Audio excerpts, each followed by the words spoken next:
Now, I think it's pretty safe to say that the future of the Star Wars franchise seems to be quite expansive, not just with their books, novels, comics, and video games, but also, let's not forget about their new Star Wars TV shows, the new Star Wars movies that are currently in the works, that are all going to be unveiled at Star Wars Celebration by Disney CEO Bob Chapek, Jon Favreau, Dave Filoni, and others out there like George Lucas on stage. Celebration of 22, I've said this many times, under Disney's wing, at least, it's going to be the best one yet. This is Mike Zero. Make sure to subscribe if you're new to the channel for future Star Wars updates. Also, by the way, guys, I am on Twitter at Mike01 if you guys want to go ahead and give me a follow on there. I do post a couple of entertaining things from time to time and really make sure to interact with you guys further. So we already know that a handful of Star Wars projects are really moving forward very well. We have the Kenobi series on the horizon. The Ahsoka Tano series is about to begin filming by this April. We have other Star Wars TV shows out there that are actually all sitting ready to be released, like Star Wars Andor, The Bad Batch Season 2, and yes, even The Mandalorian Season 3. So with that being said, one thing that a lot of fans have been very curious about is exactly what's been going on with Kathleen Kennedy. We already know that there's a lot of drama happening behind the scenes between herself and the higher-ups over at Disney. We talked about how just a couple of days ago she was detached from the Old Republic TV series, as well as removing herself from Star Wars Andor Season 2 as a producer. Now, a lot of people out there have been very confused as to exactly whether or not Andor is even going to be a good TV show, because, let's face it, there's a lot of fans out there that either love or hate Rogue One, a Star Wars story. It's a very, good movie, in my opinion at least, but there's a lot of people out there that have mixed opinions on the structure of the film, especially for a character like Cassian Andor getting his own TV show. At the very least, I feel that they should have focused on a bigger character, maybe even a character associated with the Empire. They could have done something around those lines. But on top of that, alright, what's really intriguing is what Kathleen Kennedy had to say. So now that both Disney and Lucasfilm are focused on their new projects like Ahsoka and Kenobi, both Favreau and Filoni are actively beginning to work on those shows to get the ball rolling with the new universe. However, it's described that recently Lucasfilm's Kathleen Kennedy got involved in an interview to discuss her involvement within the Star Wars universe.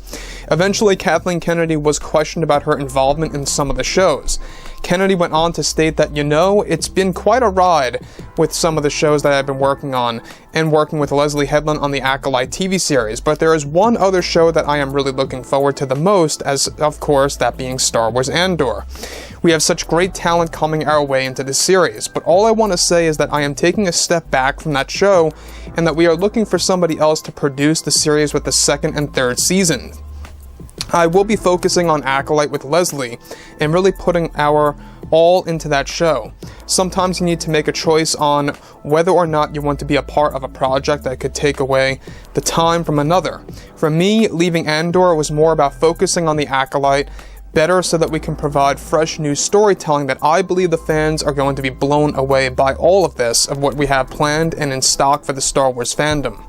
So let me just stop right here for a second. This falls directly in line with what we talked about a couple of days ago, of how Kathleen Kennedy was moving away from Andor Season 2, of how she left Andor as an entire series, basically. Now they're looking at Jon Favreau to become a producer for the very first time on an actual Star Wars TV show. So not only would he be a writer and a director on other shows, but also being a producer for Andor Season 2 and Season 3. Makes a lot of sense because, he doesn't really have all the time to write every single show, so producing a season or two for Andor makes a lot of sense. Now, when you look at Kathleen Kennedy, she's doing this to compensate. She's doing this in order to free her time up to really focus on the Acolyte series. This is her bread and butter, basically, in her mind.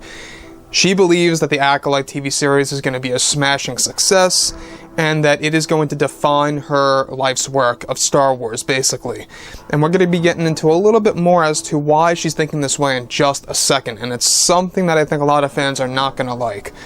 So, moving past this, alright, now Kathleen Kennedy, alright, not so surprising, goes on to state that one lesson that I really gained by leaving Andor behind is that when you put all your time and effort onto one project, you can really achieve great goals and gain clarity as to how things should be done. I will admit that we are stepping away from George's vision quite a bit in the series. We really want to recraft George's philosophy of Star Wars and really add a brand new meaning to all of this. Alright, so let me just stop right here. That's the thing that really worries me, is the fact that we have Leslye and Kathleen Kennedy, alright, of all people, alright, taking away George's philosophy, taking away George's, beloved vision of Star Wars and exactly what Star Wars stands for, and how Kennedy and Leslye Headland are trying to strip that down to zero. And I feel that's terrible. I really don't know why they have this motive. I don't know why they feel that this is the right path to go. I never understood it, and it's one of the main reasons as to why I really believe Kathleen Kennedy is just the worst of the worst when it comes to Hollywood. I mean, at the very minimum, we have seen other projects out there with Marvel, even the ones that didn't do all that great, were still at least somewhat entertaining. And I think that you guys know exactly which projects I'm talking about. When you look at, projects like Star Wars, the Acolyte series, of how it's going to take place at the tail end of the High Republic era, it's going to promote real-world issues, it's going to push diversity. It just seems like that this is a blank canvas for Kathleen Kennedy to push her overall agenda. Moving on, she does begin to talk more about that. She goes on to state, with me not producing a show like Andor anymore, it really gives me the clarity I need to guide Leslye on her writing skills for the script of this beautiful series that we have. We are going to be really focusing on diversity in the series, and we feel the world issues need to be addressed in the Acolyte series. I mean, it's best as a way to send our messages out to the world, out to people of all ages, of what's going around the entire globe that people need to be aware of. Again, guys, I mean, like I say, this is Kathleen Kennedy again, really pushing the real world issue stuff. I never understood it, and it's quite unfortunate. Does it really worry me? Am I, losing sleep over this, of how the Star Wars universe is going to turn out? Absolutely not. Again, we got to remember that this is one Star Wars show that Kathleen Kennedy has full creative power over. Just keep that in mind. Only one. So she goes on to state that we experimented with that in The Last Jedi by focusing on the rich and the poor. Okay, so if you guys actually do recall, I think I know what she's talking about. She's talking about what we saw on the casino city of Canto Bight, where you had the children. She was kind of portraying them as the poor, and then you had the gamblers, right? The high rollers, the guys and girls that really laid down tons of, funds to really gain. And we've seen that in the casino city of Canto Bight and how Kathleen Kennedy pushed that, division between the poor and the rich. And I remember a lot of fans kind of felt like that was really kind of being pushed. They also pushed like the whole animal cruelty thing, with the horse-like creatures in there. It just felt a little off to me. So, moving on, she goes on to state that I still talk with George, and letting him know about our decision was not easy for him to accept, and I understand that myself and Leslye only want what's best for the brand and the fandom out there, but we also need to pay attention to newcomers, just getting this into the franchise that have been around for over 40 years. It's my job and responsibility to take care of all of that.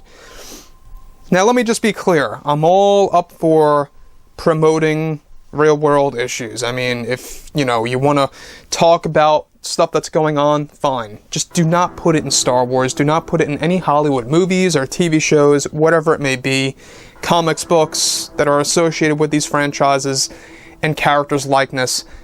Do not promote this. I mean, I feel that it really strips away from the magic of the story. It's not that I'm against things like, promoting things about terrible aspects of the world, but things need to be separate from entertainment. They have to be. In my book, they have to be. If it's a show that's about Star Wars and it's about fiction and it's not really, based within the Star Wars world, I think that overall, Kathleen Kennedy just needs to take a step back and just step back forever, basically, is what needs to happen. So, overall, guys, drop a comment below. Let me know about all this in the comments, and if you guys did enjoy the content for today, do make sure to drop a thumbs up on this video to support the channel. I thank you all so very much for the kind support, and I'll catch you guys next time.